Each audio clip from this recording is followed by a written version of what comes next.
Learn English today में आपका स्वागत है। आज हम लोग जानेंगे basic concepts of English grammar. इसमें हम लोग लेटर्स, वर्ड, सिलेबल एवं सेंटेंस की पूरी डिटेल जानकारी प्राप्त करेंगे। वीडियो थोड़ा लंबा होगा लेकिन जानकारी आप सबों को पूरा मिलेगा। अगर आप इंग्लिश ग्रामर सीखने के इच्छुक हैं या किसी कंपटीशन परीक्षा की तैयारी कर रहे हैं तो वीडियो लास्ट तक देखें और लाइक एवं सब्सक्राइब जरूर करें।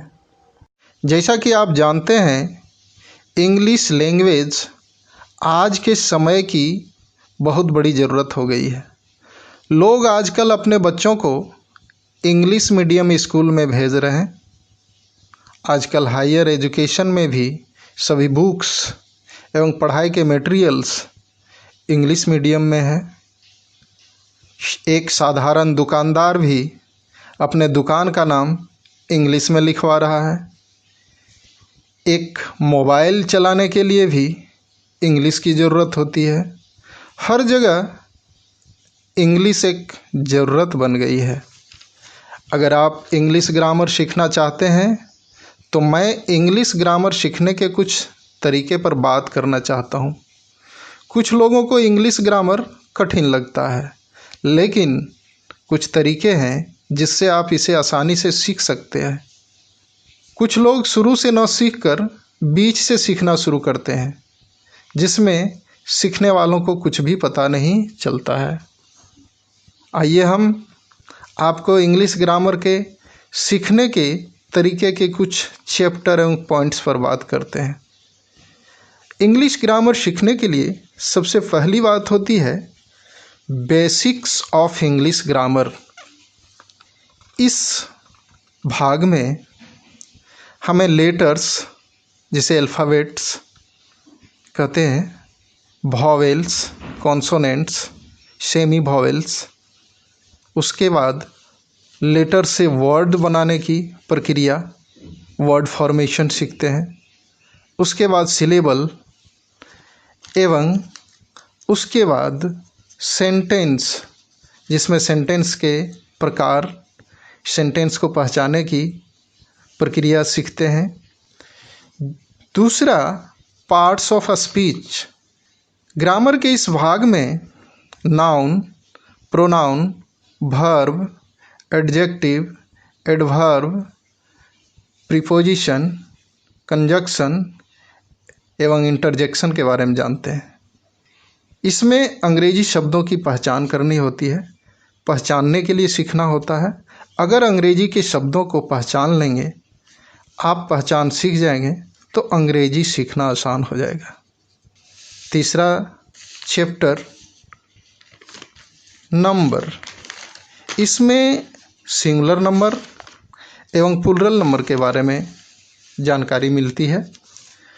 चौथा चैप्टर जो है पर्सन।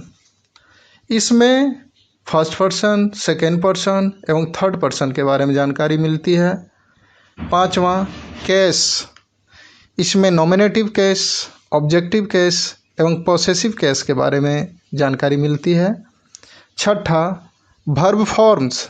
इसमें हम क्रिया के 5 रूप के बारे में जानकारी प्राप्त करते हैं। सातवां टेंस, जिसमें प्रेजेंट, पास्ट और फ्यूचर टेंस के बारे में जानकारी प्राप्त करते हैं। आठवां वॉइस। इसमें एक्टिव एंड पैसिव वॉइस के बारे में जानकारी प्राप्त करते हैं।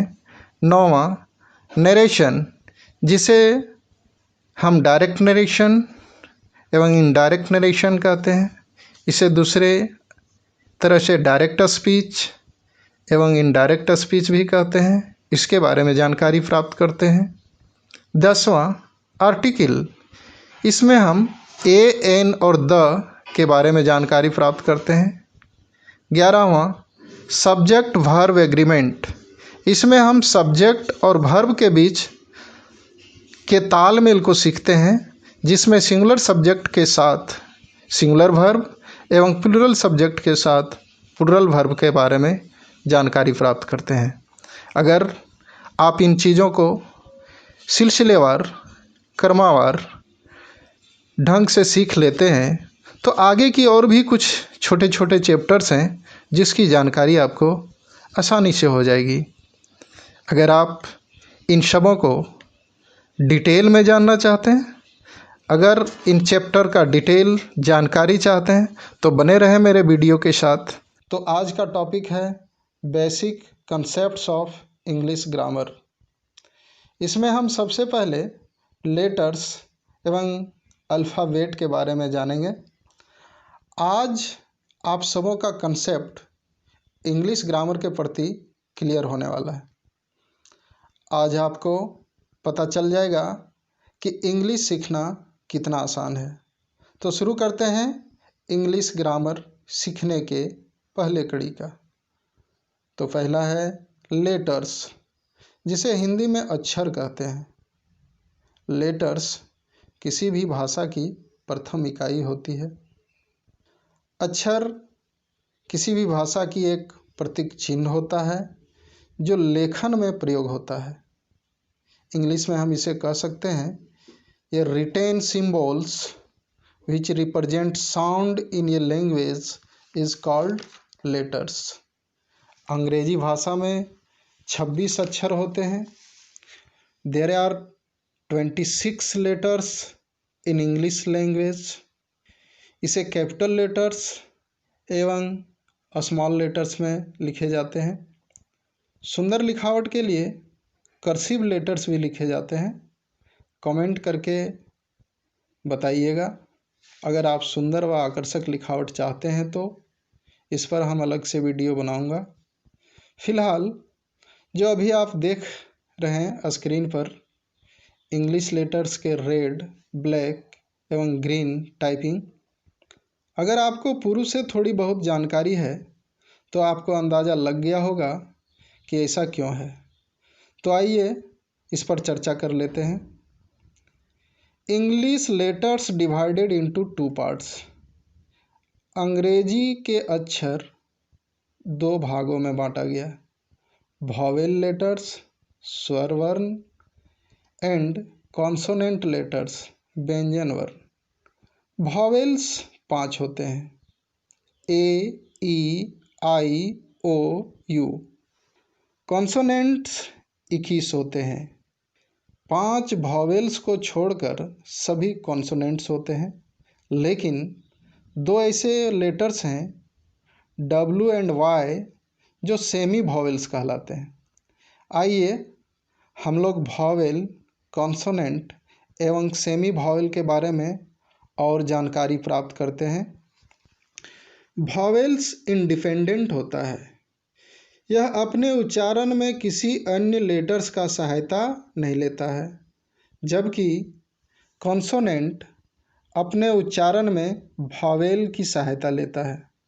जैसा कि स्क्रीन पर आप देख पा रहे हैं, बी प्लस ई, बी के बाद ई का उच्चारण आ रहा है। सी प्लस ई, सी के बाद ई का उच्चारण आ रहा है। डी प्लस ई, डी के बाद ई का उच्चारण आ रहा है। जे प्लस ए, जे के बाद ए का उच्चारण आ रहा है। के प्लस ए, के बाद ए का उच्चारण आ रहा है।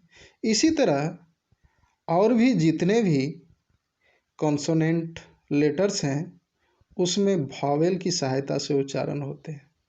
आप वॉवेल्स एवं कॉन्सोनेंट के उच्चारण करके देख सकते हैं।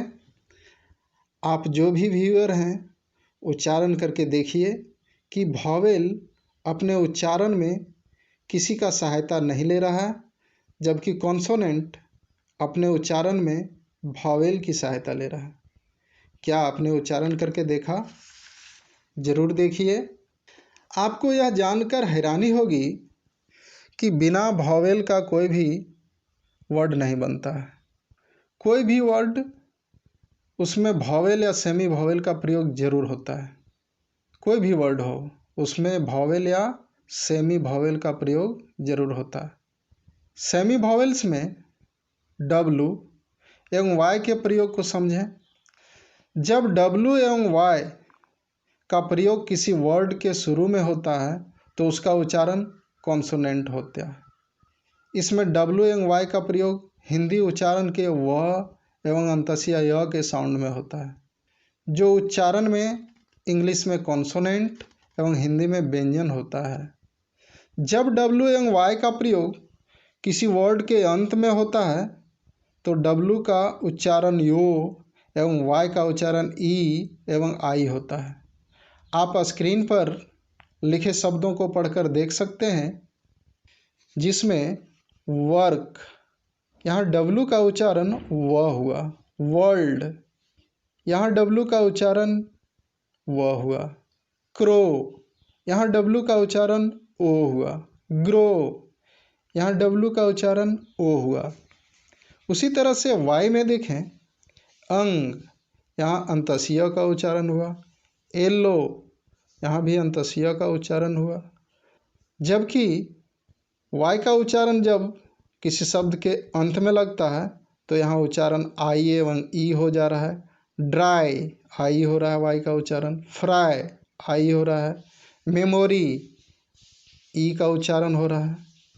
आप समझ सकते हैं कि जब किसी वर्ड के शुरू में डब्ल्यू और वाई का प्रयोग होता है तो वो कॉन्सोनेंट होता है, और जब किसी वर्ड के अंत में वाई एवं डब्ल्यू का प्रयोग होता है तो वॉवेल होता है। किसी बुक्स का भी आप सहायता ले सकते हैं। आपका कंसेप्ट अगर क्लियर हुआ तो आप समझ सकते हैं कि आपका वॉवेल, कॉन्सोनेंट एवं सेमी वॉवेल क्लियर है। आप कमेंट करके ज़रूर बताइएगा कि क्या आपका कंसेप्ट वॉवेल, कॉन्सोनेंट एवं सेमी वॉवेल्स पर क्लियर है। तो आप ज़रूर मुझे बताएंगे, मुझे पता चलेगा कि आपने क्या समझा, क्या मैं कुछ आपको दे पाया, कुछ समझा पाया। आगे आपको हम लेटर्स एवं अल्फ़ाबेट के बारे में चर्चा करते हैं कि इन दोनों में क्या अंतर है। Difference between letters and alphabet. A letter is a particular symbol used in writing, while an alphabet is a series or collection of letters. In other words, we can say an alphabet is the set of all the letters. इससे आप समझ गए होंगे कि अक्षर किसी भी भाषा को लिखने का एक प्रतीक या चिन्ह है, वहीं वर्णमाला अक्षरों का एक श्रृंखला व समूह है। आगे बेसिक्स ऑफ इंग्लिश ग्रामर में वर्ड्स, सिलेबल एवं सेंटेंस की चर्चा करना बाकी है। सबसे पहले वर्ड। ये वर्ड इज़ ए लेटर और group of letters that has meaning when spoken and written। मुंह से निकली हुई ध्वनि जिसका कोई सार्थक अर्थ होता है शब्द कहलाता है, जो कई अक्षरों के मेल से बनता है।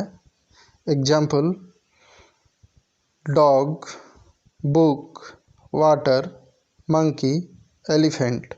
इसमें डॉग 3 अक्षरों के मेल से बना है, बुक 4 अक्षर, वाटर 5 अक्षर, मंकी 6 अक्षर, एलिफेंट 8 अक्षर से। क्या आपने समझा कि लेटर्स के मेल से वर्ड बनता है, लेकिन उसका कोई सही अर्थ हो, अर्थात सार्थक हो। सार्थक का मतलब बोलने वाले के मुंह से निकली हुई ध्वनि का कोई अर्थ निकलता हो। मान लो कि एक गूंगा व्यक्ति भी अपने मुंह से ध्वनि निकालता है, उसके ध्वनि का कोई अर्थ नहीं निकलता है, तो उसे हम शब्द, वर्ड नहीं कह सकते हैं। अगर वर्ड को आप समझ गए हों तो आगे सिलेबल पर चर्चा करेंगे।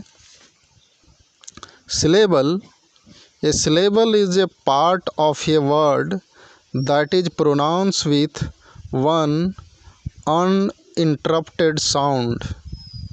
शब्दांश एक शब्द का वह भाग है जिसे एक निर्बाध ध्वनि के साथ उच्चारण किया जाता है। अंग्रेजी के शब्दों में सिलेबल का उच्चारण में बहुत महत्वपूर्ण स्थान है। हम कैसे किसी वर्ड को खंडित कर उच्चारण करते हैं, इसकी समझ हमें होती है। एग्जाम्पल से समझें। काव, डॉग, पेन, की, बुक 1 सिलेबल का है। इसे हम एक ही बार में उच्चारण कर लेते हैं। लेकिन आगे मंकी, संडे, स्टूडेंट 2 सिलेबल का है। आगे एजुकेशन, डेमोक्रेसी 2 से अधिक सिलेबल का है। आप इसे उच्चारण करके देख सकते हैं। अंग्रेजी शब्दों के अन्य शब्दों को भी आप ट्राई करके देखें किसमें कितना सिलेबल है। इससे आपके शब्दों को पढ़ने व उच्चारण करने में सहायता मिलेगी। मैं आप सबों को आगे सेंटेंस के बारे में बताता हूँ। Sentence, a sentence is a group of words that are put together to mean something. Sentence शब्दों के समूह के मेल से वाक्य का निर्माण होता है जिसका कोई अर्थ होता है। अर्थात वाक्य का निर्माण शब्दों के मेल से होता है जिसका एक पूर्ण अर्थ होता है। There are 5 kinds of sentences. First, assertive sentence. इसके 2 उपभेद होते हैं, affirmative sentence and negative sentence. Second, interrogative sentence. Third, imperative sentence. Fourth, optative sentence. And fifth, exclamatory sentence.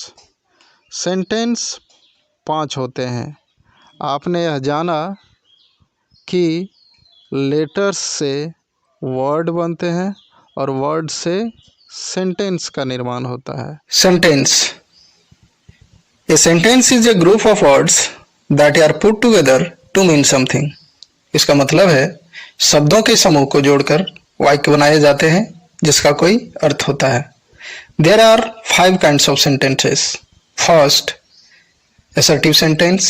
Second, interrogative sentence. Third, imperative sentence. Fourth, optative sentence. Fifth, exclamatory sentence.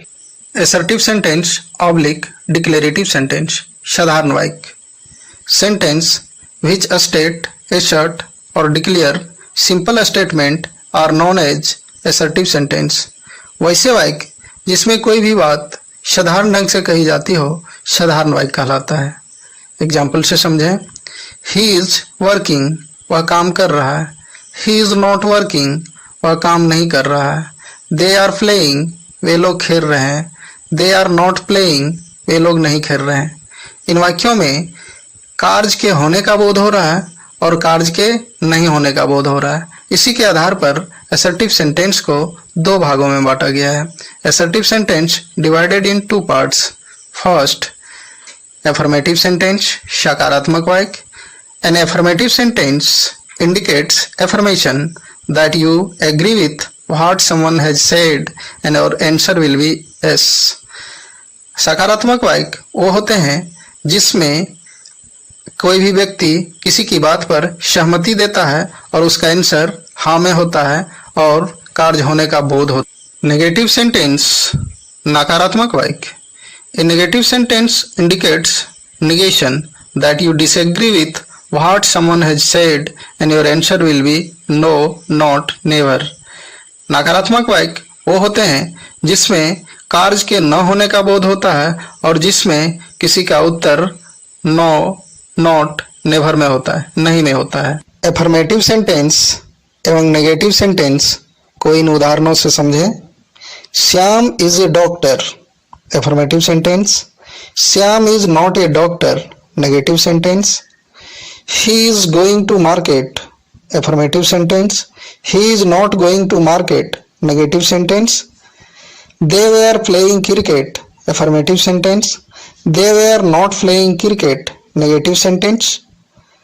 आप इन उदाहरणों से समझ गए होंगे कि जब कार्य के होने का बोध होता है तो उसे सकारात्मक वाक्य कहते हैं और जब कार्य के न होने का बोध होता है तो उसे नकारात्मक वाक्य कहते हैं। अगर इसे समझ गए हैं तो आगे इंट्रोगेटिव सेंटेंस की चर्चा करते हैं। इंट्रोगेटिव सेंटेंस, प्रश्नवाचक वाक्य। Sentence that ask a question are called interrogative sentence. वैसे वाक्य जिससे प्रश्न पूछे जाते हैं प्रश्नवाचक वाक्य कहलाता है। Interrogative sentence ends with question mark. Interrogative sentence प्रश्नवाचक चिन्ह से समाप्त होते हैं। इंट्रोगेटिव सेंटेंस के अंत में प्रश्नवाचक चिन्ह लगता है। Interrogative sentence divided in 2 parts. Interrogative sentence 2 भागों में बांटा गया है। 2 तरह से शुरू होता है, close ended question and open ended question. Close ended question एवं ओपन इंडेड क्वेश्चन को समझें। First, close ended question. Close ended question is one that can be simply answered with a straight yes और no response. Close ended question वो होते हैं जिसका जवाब सीधा सीधा साधारणतः हाँ या ना में दिया जाता है। Close ended question starts with helping verb. Close ended question सहायक क्रिया से शुरू होते हैं, जैसे do, does, did, am, is, are, was, were, has, have, had, shall, will, should, would, may, might, can, could, etc। Close ended question सहायक क्रिया से शुरू होते हैं जिसमें do, does, did, am, is, are, was, were, has, have, had का प्रयोग किया जाता है। एग्जाम्पल से समझें। हैव यू ईटेन, क्या आपने खाया? तो इसका जवाब होगा यस या नो, हाँ या नहीं। डू यू नो हिम, क्या आप उसे जानते हैं? इसका भी जवाब होगा यस, नो, हाँ या नहीं। आर यू ए स्टूडेंट, क्या आप एक छात्र हैं? तो इसका भी जवाब होगा यस या नो, हाँ या नहीं। नेक्स्ट हम लोग आगे ओपन इंडेड क्वेश्चन को समझे। Open ended question is one that can not be answered with a simple yes और no and often has no single right answer।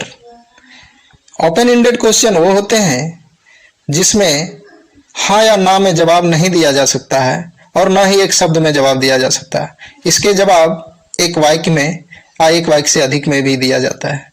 इसका जवाब विस्तार में दिया जाता है। Open ended question starts with question words. Open ended question question word से शुरू होते हैं, जैसे what, why, where, when, who, which, whose, whom, how, etc। Question word से शुरू होने वाले ओपन इंडेड क्वेश्चन इसका जवाब सेंटेंस में या एक से अधिक शब्दों में दिया जाता है। इसे इन उदाहरणों से समझें। वेयर आर यू गोइंग, आप कहाँ जा रहे हैं? व्हाट इज योर नेम, आपका नाम क्या है? Why is he not reading, वह क्यों नहीं पढ़ रहा है? इन प्रश्नों का उत्तर एक शब्द में नहीं होगा, हाँ या नहीं में नहीं होगा। इसका उत्तर विस्तार में देना होगा, पूरे वाक्य में देना होगा।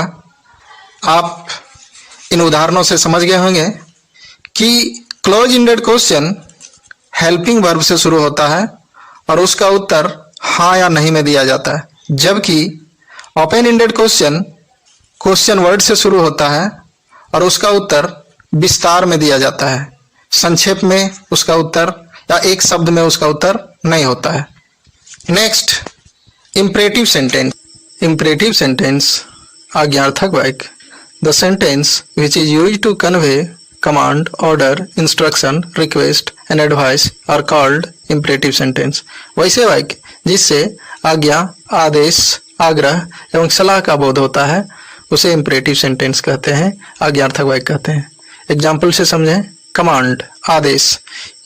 कमांड में विशेषकर सिपाहियों को उसके कमांडिंग ऑफिसर द्वारा आदेश दिए जाते हैं, जैसे फायर एट वंस, तुरंत गोली चलाओ।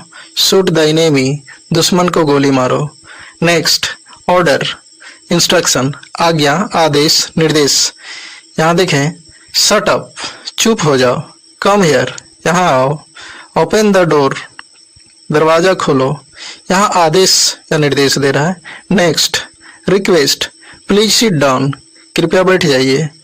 ओपन द डोर प्लीज, कृपया दरवाजा खोलिए।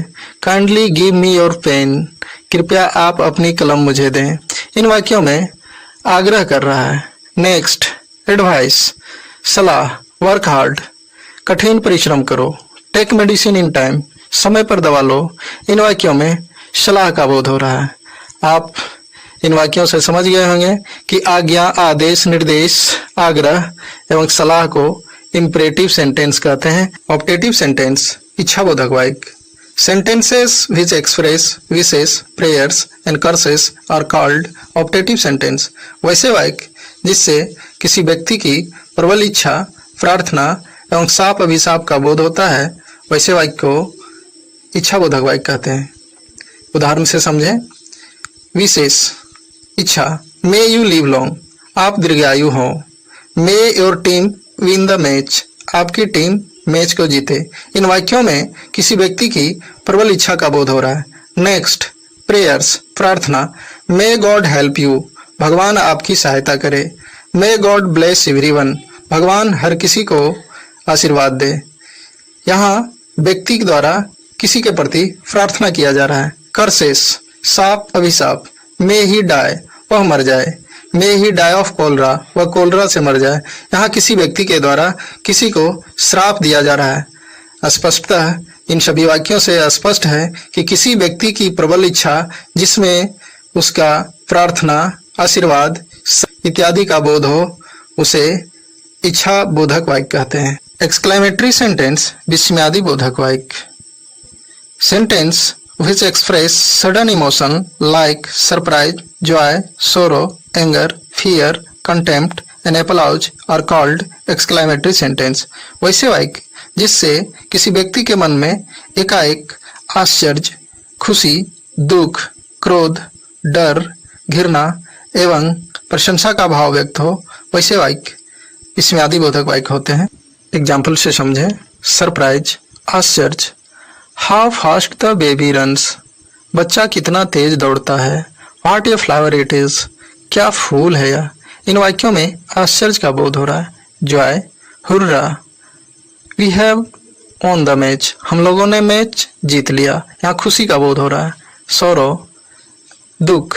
अल्लास, ही इज नो मोर, हाय, वह नहीं रहा। नेक्स्ट, एंगर, क्रोध। What a strange person you are, आप क्या विचित्र व्यक्ति हैं। Fear, how dark the night is, रात कितनी अंधेरी है। कंटेम्प्ट, घृणा। Fie fie, you have insulted your elders, छी छी, तुमने अपने बड़ों का अनादर किया। एप्लॉज, प्रशंसा।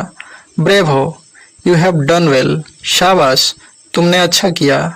इन वाक्यों से स्पष्ट है कि जब किसी व्यक्ति के मन में एकाएक आश्चर्य, घृणा, क्रोध, सुख, दुख, हंसी, खुशी का बोध हो, तो वैसे वाक्यों को विस्मयादि बोधक वाक्य कहते हैं। सेंटेंस के पांचों भेद को एक बार संक्षेप में फिर से समझें। एसर्टिव सेंटेंस, साधारण वाक्य। जब कोई भी कथन या वाक्य साधारण ढंग से कही गई हो तो साधारण वाक्य होते हैं। साधारण वाक्य दो प्रकार के होते हैं। एफर्मेटिव सेंटेंस, सकारात्मक वाक्य। नेगेटिव सेंटेंस, नकारात्मक वाक्य।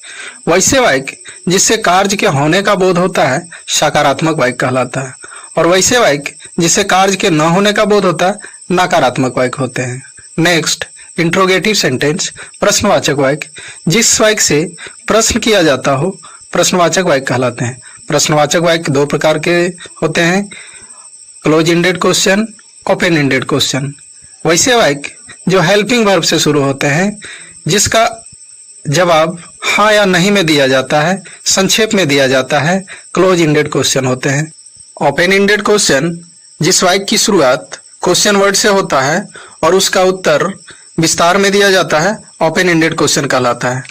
नेक्स्ट, इंपरेटिव सेंटेंस, जिस वाक्य से आज्ञा, आदेश, सलाह, आग्रह इत्यादि का बोध होता है, वैसे वाक्यों को आज्ञार्थक वाक्य कहते हैं।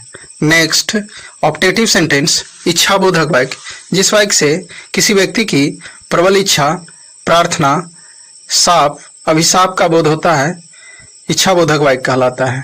एक्सक्लेमेटरी सेंटेंस विस्मयादि बोधक वाक्य, जिसमें किसी व्यक्ति के मन में उठे एकाएक भाव जैसे आश्चर्य, हंसी, खुशी, घृणा, क्रोध, डर, प्रशंसा इत्यादि का भाव व्यक्त होता है, उसे विस्मयादि बोधक वाक्य कहते हैं। अगर आप वाक्य के बारे में समझ गए हैं तो अन्य वाक्यों को प्रयोग करके देखें, और अगर कुछ आपने सीखा है तो लाइक एवं सब्सक्राइब जरूर करें। धन्यवाद।